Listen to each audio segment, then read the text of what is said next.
Hey, how's it going? My name is Ross, and I tell a bunch of Reddit stories on the internet for your viewing and listening pleasure. If you're interested in listening to this or watching this while you cook, clean, or drive to work, I've got you covered. With some of the worst people that are on the internet posting stories, they really shouldn't. If this is your first video, or your second, or your third, and you haven't already subscribed to the YouTube channel RossIRL, I would greatly appreciate it if you would hit that subscribe button as quickly as you can. It is free, but it does help me out a great deal. As well as that, you can check out the Spotify playlist down below, or if you're already listening on Spotify, thank you so much. Please consider following and also rating it 5 stars. It is perfect for offline. You can download it, listen to it so you don't use up your data. Alternatively, there's also audio only listening, so it's super perfect if you're driving. Anyway, enough of that. It's time to get on to the first Reddit story of the day. This one is, my fundamentalist Christian parents are telling my wife not to reconcile.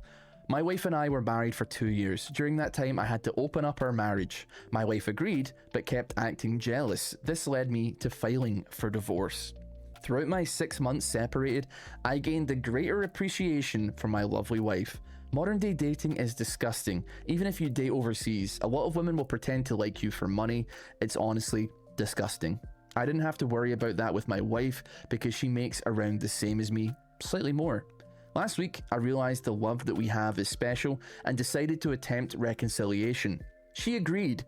Unfortunately, my Christian fundamentalist parents are trying to undermine me. They're trying to convince her not to go through with it. My parents even told her, "We love our son, but he's not a good husband." I expect this from her parents, but my own parents?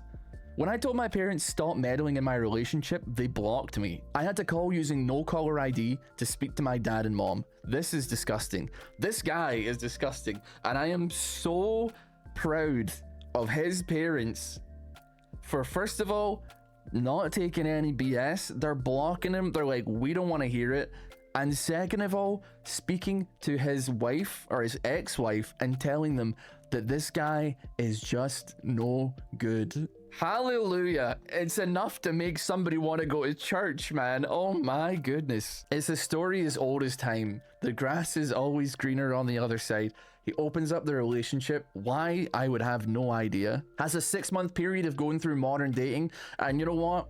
I think we can probably all agree, people that have been in modern dating, it isn't great. You know what? It's not a great experience. I'm thankful enough to have met my fiance through that, but I've heard more horror stories than triumphs about it. But you know what? You made your bed. You had your 6 months of fun. You can't just go back to what you've already discarded. It doesn't work that way, man. You can't put the toothpaste back in the tube, so to speak. You left your wife. You had enough of her. You filed for divorce. You didn't want to play with your toy anymore. And then you went away, little playboy, having his fun. You realized, actually, maybe you don't have as much to offer to the table as you thought. Maybe people were only interested in you for your money, or that's what you think, because that's all people really find value in of you. Maybe your personality stinks. I would be willing to bet that your personality probably isn't very good. Maybe you're not a nice guy. Just a little suggestion, just throwing that one out into the ether. Maybe your salary is the only salvageable thing about you as a person, and that is really, really sad. That really should be the least important part about a human being and this miraculous, magical, cruel but beautiful thing that we call the human condition and the human soul. There is no update to this post. However, I pray, if your ex-husband's parents are telling you run for the hills, run as fast as you can, do not go anywhere near our son, you should be listening, okay? You gotta listen. If fundamentalist Christians are telling you that you should get divorced, you should not be married to this person, then you know that there's something wrong. Oh, bless this silly guy. Bless this silly, silly man. What a moron. Let's move on to the next Reddit post of the day. This next one is, am I the a-hole for being a picky eater at Friendsgiving? Hi all, throwaway account. I, 26 female, joined a group of friends I met in grad school. We range anywhere from 23 to 30 years old, and we're a mix of men and women. I was bullied out of my old friend group, so I started hanging out with the current group since February. They have all been friends longer than I have, so I'm like the new addition. For the last couple of years, they do Friendsgiving, which is usually a week or two before Thanksgiving, and we all bring a dish or drink to someone's house. This year, a girl, Lisa, said she would host since her and her fiance just moved into a big condo. We were all assigned to bring something, but it didn't have to be Thanksgiving themed. Any food would do, which defeats the purpose of Thanksgiving, but whatever, I'm not the hostess. Now, I have always been a picky eater. I don't have allergies or anything, but I know what I like and I'm not interested in trying new foods. That may offend some people, but that's just who I am. We had a Google Doc for who was bringing what, and I quickly realized I wouldn't be able to eat anything except bread rolls and apple pie, and I was bringing the pie. There was a lot of foreign food since most of the friend group comes from diverse backgrounds. Some examples are Lisa is Chinese, so she was going to make Chinese barbecue pork and steam a whole fish.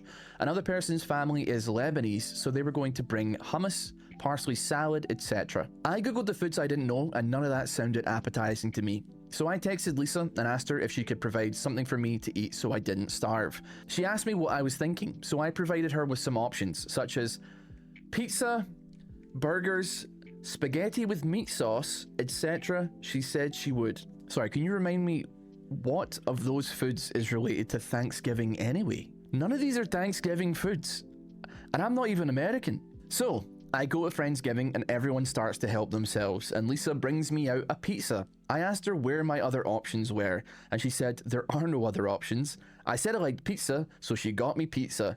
I felt this was unfair because everyone had a variety to choose from, and I was essentially being forced to eat one thing. We got into an argument.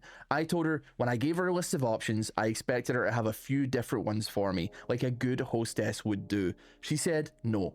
Why should she provide a bunch of food, I never said a bunch, for just one person?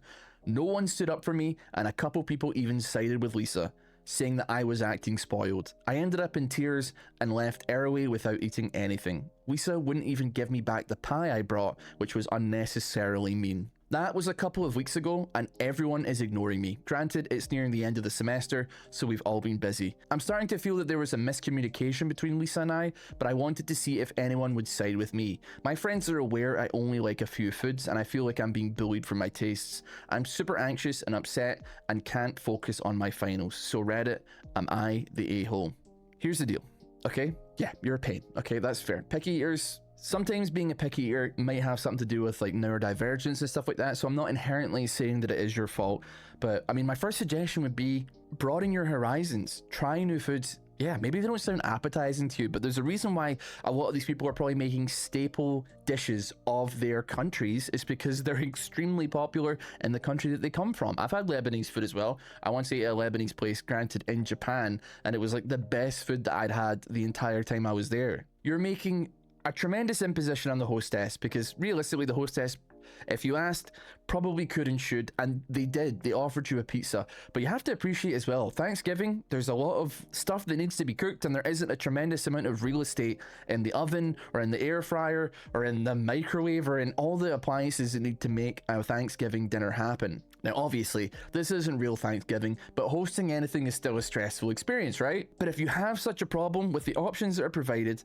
you're already bringing an apple pie, and let's be honest, did you make it yourself or was it store-bought? Just bring your own food. Bring something that you can eat. If you're not interested in foreign food, and for God's sake, it's like barbecue pork, man. It's not like that crazy. Bring your own. Make it at home first, wrap it in tin foil, and bring it to the party yourself. Hell, you could have been a hero. You seem to be the one that's American amongst all of your friends. All your friends are from diverse backgrounds. They're from Lebanon, they're from China. Who knows where else they're from? They're bringing the food of their country. Why don't you bring the burgers, man? This was meant to be a casual thing of just some friends, a found family having an enjoyable evening together, and you made it very, very difficult for absolutely no reason, because all of this could have been solved if you just brought your own food, even if it needed to be cooked there. After everybody gets their food or whatever, after some food's been cleared up in the oven, you put your stuff in, you make your own. But really, is it gonna kill you to try some Chinese barbecue pork? That sounds great. You're complaining about nobody bringing Thanksgiving food though, but you want spaghetti, burgers, and pizza, man. I actually can't believe it. It's absurd. It doesn't make any sense. I don't believe that you're a real person, frankly. Especially the fact that you were given a pizza And then that wasn't enough because she wanted like a smorgasbord of other things to choose from, because everybody else gets to eat everything else that's on the table. But the fact of the matter is, if somebody was maybe like gluten intolerant, if they were a celiac, or if they had specific allergies, or maybe they were lactose intolerant, they'd probably be only eating one thing as well, and it would probably be something that they brought from home themselves. It's no different from that. If you're being a picky eater, bring your own food that is very much your comfort food that works for you, and none of this has to be a problem. Even then, Lisa still made you the pizza. Wasn't going to be a problem, but you made it a problem. I'm starting to think that maybe this person did not get bullied out of their previous friend group. It was just another situation like this where she grandstanded against a bunch of people that did no wrong, and she chose the wrong hill to die on. Maybe she's learning that as an adult, when you're in your mid-20s, if people don't want to interact with you and don't want to talk to you, they're not going to tell you. They're just going to stop talking to you. They're just going to ignore you. They're going to move on with their lives. They're going to ghost you, because when you get to that kind of age, you stop kind of caring about that kind of stuff. It's less like, this person is creating a toxic environment for me. They're a bit of a bad energy. They bring a negative aura to the table. Time to say goodbye. Do you know what? Not even going to say goodbye. Just not going to message them again. I'm going home anyway.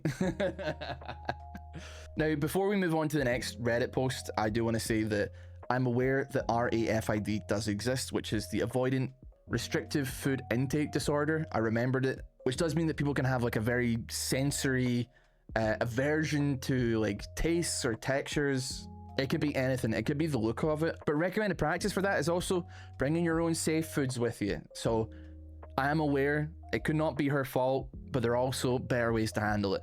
Now, let's move on to the next Reddit post of the day. This next one is, am I the a-hole for thinking my stepdaughter would be fine on the couch for a couple days?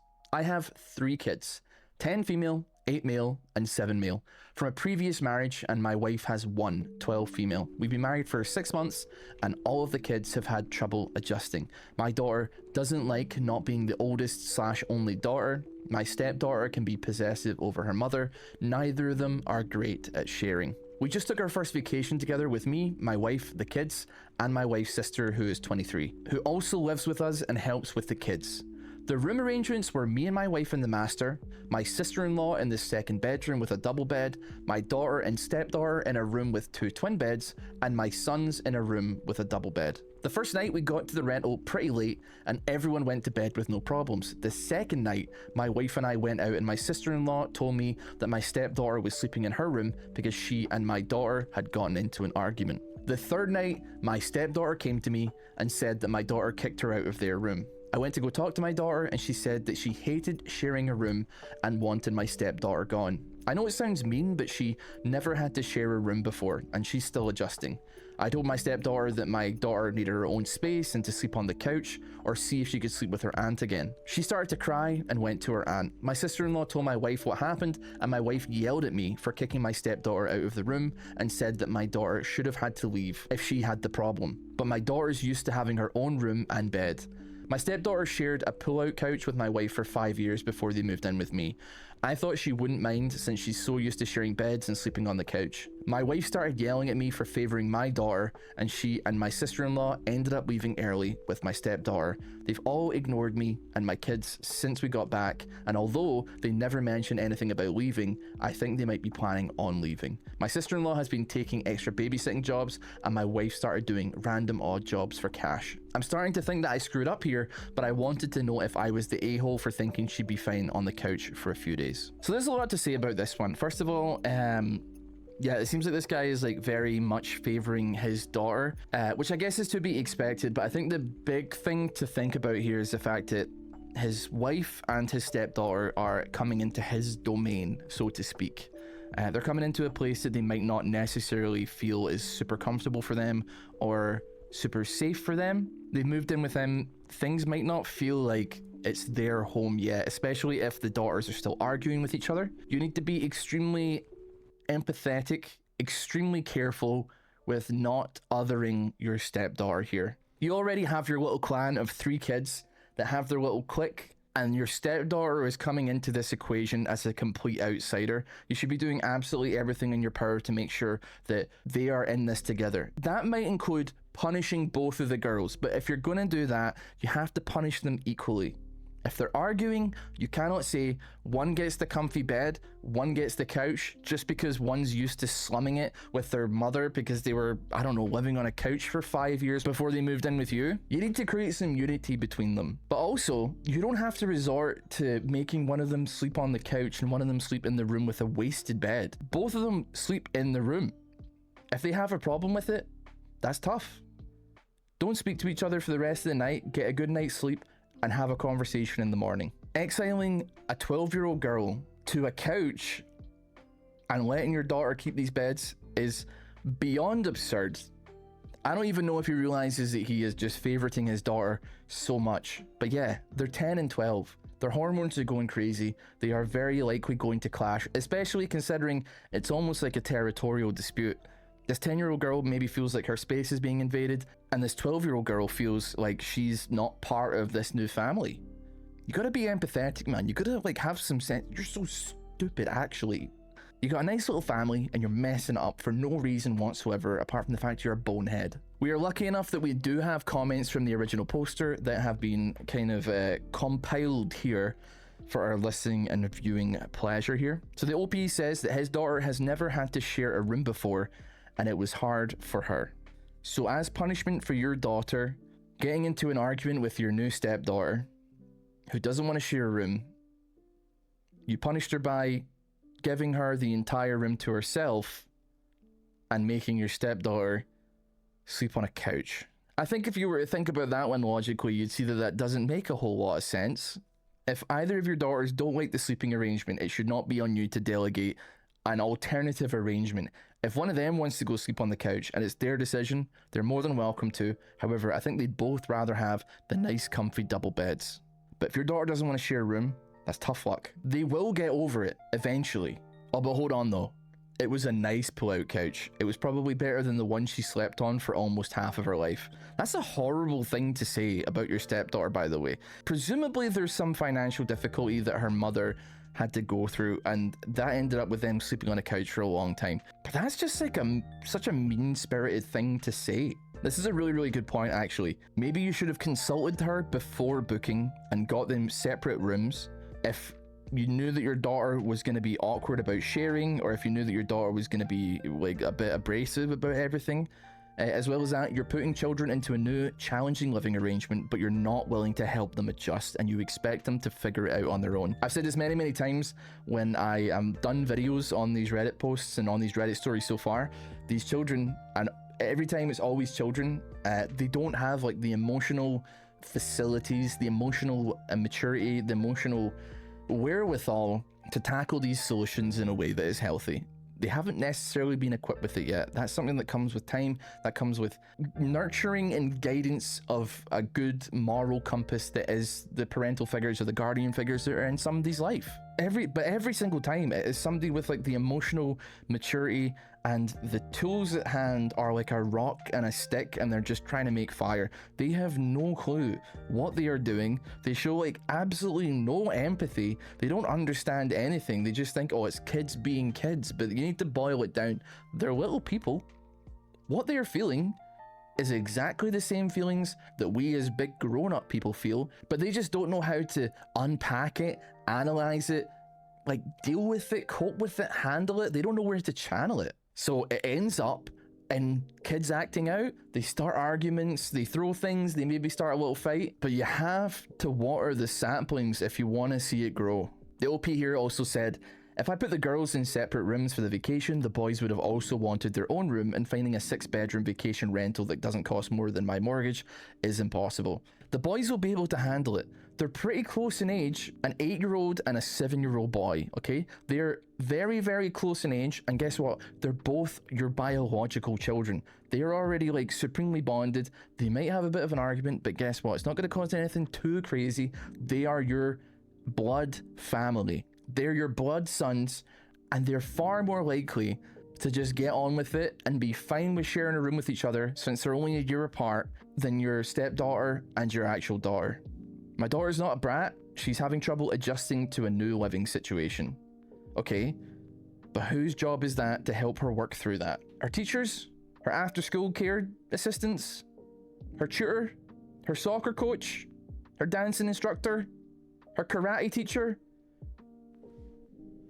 Oh wait, no, it's you. You're the one that's supposed to do this. You and your wife are supposed to help both the girls through this situation. Find activities for them to work together. Find things that you can do that bring these two girls together. Team building exercises, because guess what, brother? You're all on the same team now. The 6 of you are a clan. The 6 of you are a team. Whether they like it or not, they're now bonded for the rest of their life. And I guarantee you can have another player on your team with your stepdaughter. You can have somebody backing you at every avenue, somebody that is stronger bond than blood, that will always be behind you in everything that you do.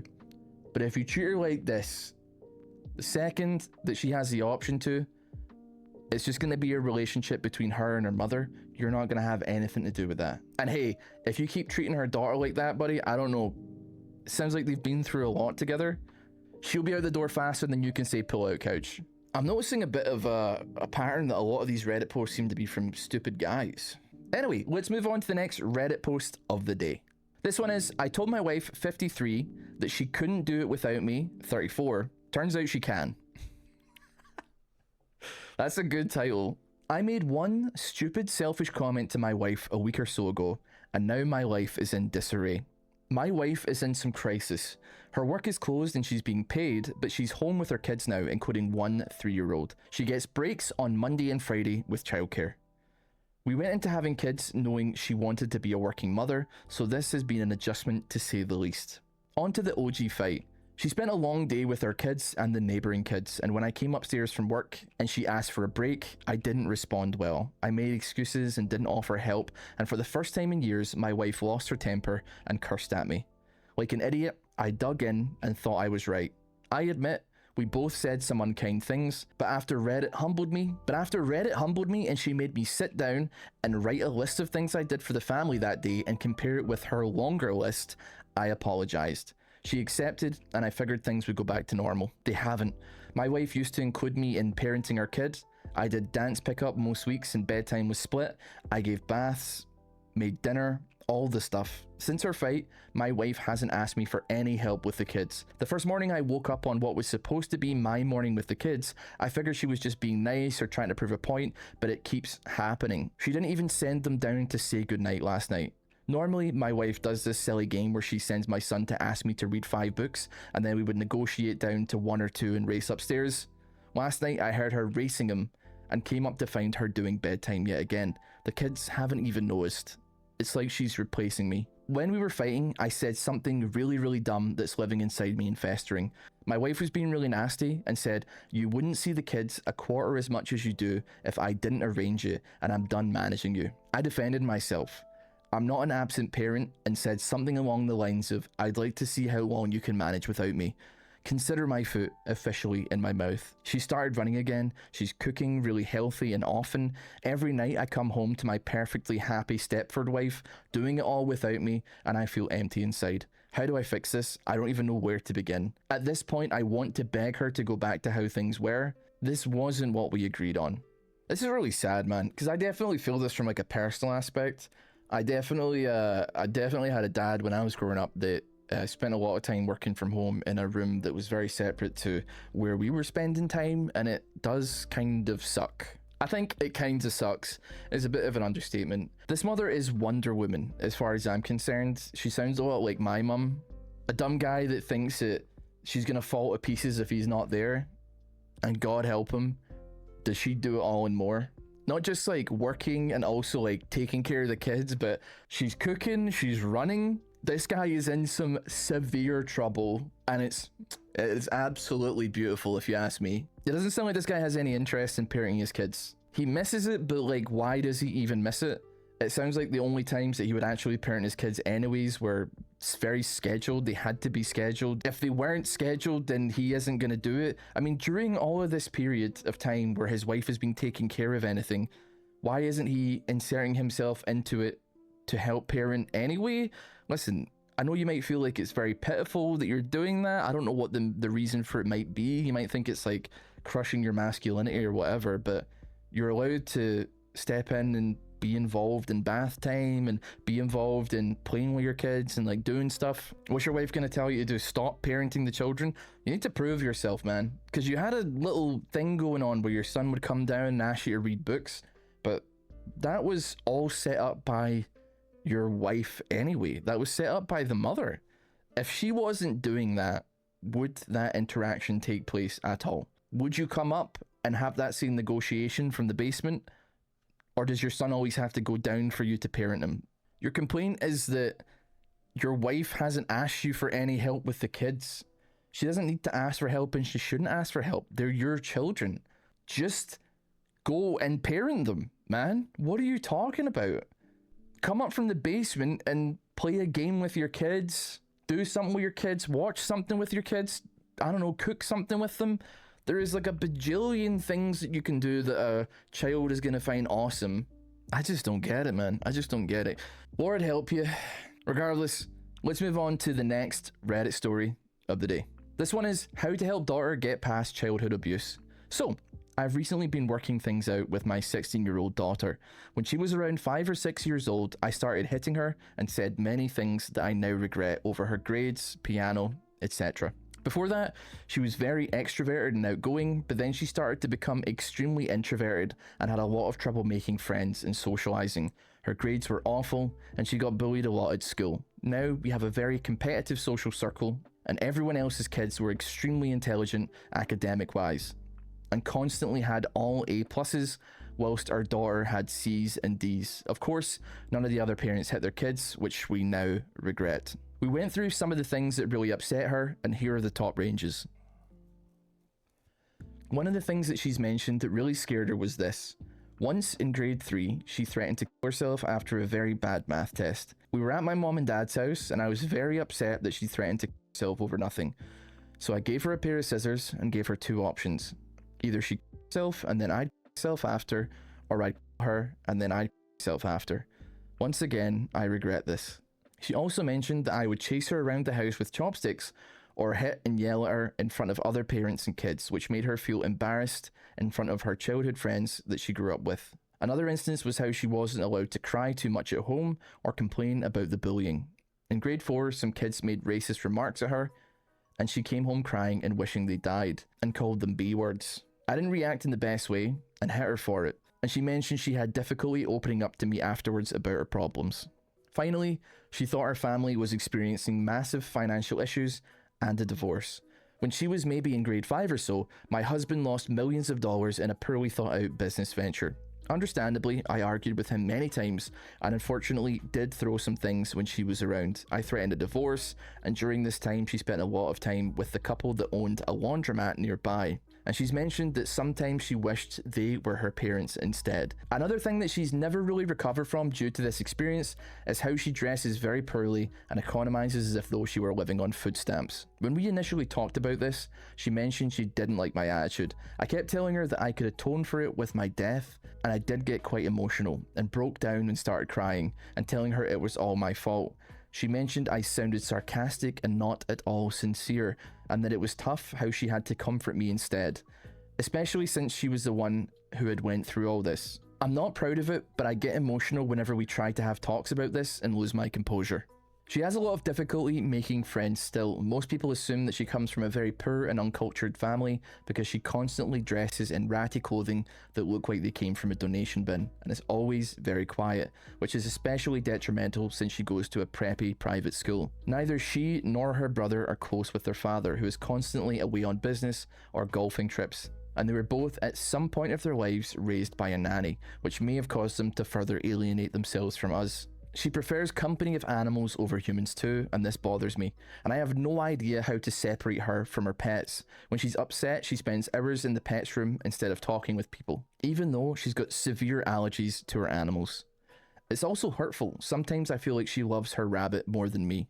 Since I've stopped hitting her, our relationship has improved somewhat, and so have her grades and her social life. But she's becoming increasingly rude and disobedient towards me and her father, often lashing out or having temper tantrums over the smallest things. She's also paranoid about people standing outside her line of sight and often skips school, screams when people enter her room and tries to get them out as soon as possible, or has panic attacks. none of which had occurred when I'd been hitting her and yelling at her. I realised I have made a mistake after her brother moved to another country despite her father and I's displeasure, and we do not wish to lose another child. A psychologist diagnosed her with anxiety, depression, ADD, autism, a memory problem, and some other learning disorders, but she mentioned she didn't want to make a big deal and downplayed a lot of her issues in front of the psychologist for fear that it would affect her career in the future.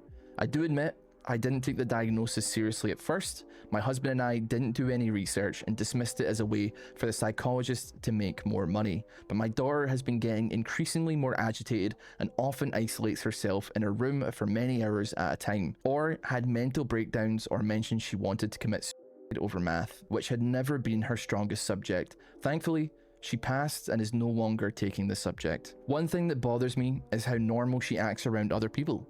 She could definitely pass for a normal teenager now, although she was quite strange in her preteen years. However, at home, she's often a nightmare to deal with all her screaming and paranoia. She's also stopped playing the piano on grounds that she's had too many bad memories associated with it, and even when I try to coax her into it, she says she's uncomfortable playing, especially with people around.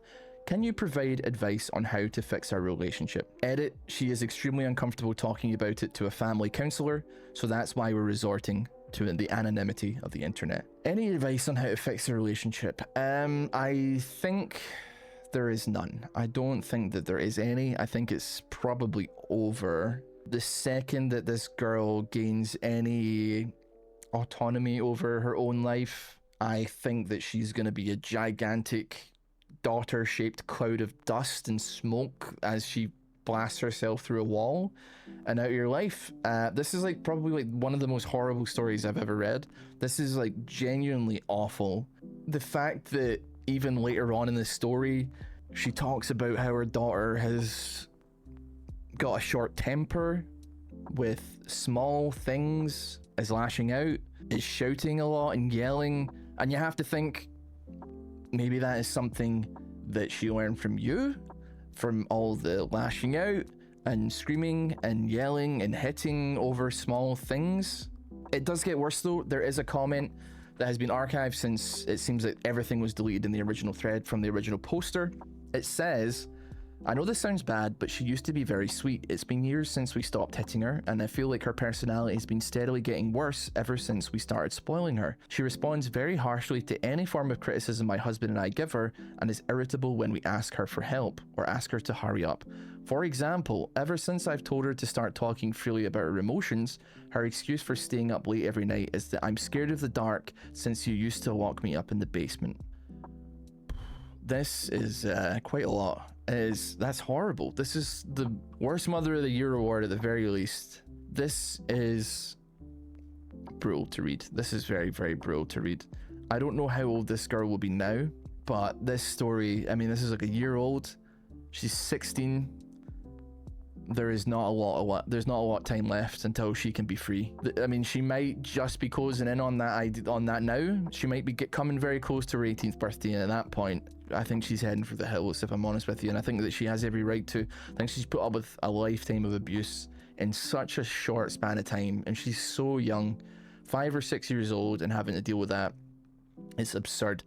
I just pray that it doesn't have a completely lifetime effect on everything about her. I hope sincerely that she can get help therapy wise and like work through this and realize that none of this is her fault, and she can move as far away as possible from her parents and completely reinvent herself, and just give herself a new lease of life, because she needs it. There's no way that she can blossom in this environment. That you're literally locking her in the basement. You can't make a flower grow in the basement, okay? Do you know what grows in the basement? A festering fungus and mold, that mold of resentment that just takes over everything in the damp, dark basement, man. It really does make you count your blessings for the upbringing and the raising that you potentially had. I certainly know that I am. Her brother got away though. Her brother immediately disappears like a bolt of lightning and has no contact from their family. They were displeased, big whoop. Here's hoping that this girl can run away to her brother and they can set up a life together somewhere else, completely free of this horrible, My verdict, I think that they should be shot from a cannon straight into outer space. Let another planet deal with these people. A bajillion miles away. They've had enough of Earth. It's time to go. You're getting sent away. And with that bombshell, we will end the video here today. Thank you for keeping me company today as we read through these Reddit stories. I greatly appreciate it. If you did enjoy this and you're watching on YouTube, I greatly appreciate it if you would subscribe to this channel because it's free and it does help me a great deal. Giving the video a like and hyping it up and all that is also fantastic stuff. Leaving a comment about what you think about these posts as well. It makes the algorithm very happy. And if you're on Spotify as well, if you want to follow Reddit Stories with Ross and rate it 5 stars as well, that would help out a fantastic deal as well. I hope I got to keep you a little bit of company, maybe while you were working, cleaning, or driving to work. But until next time, thank you so much. I'll see you all later. Bye.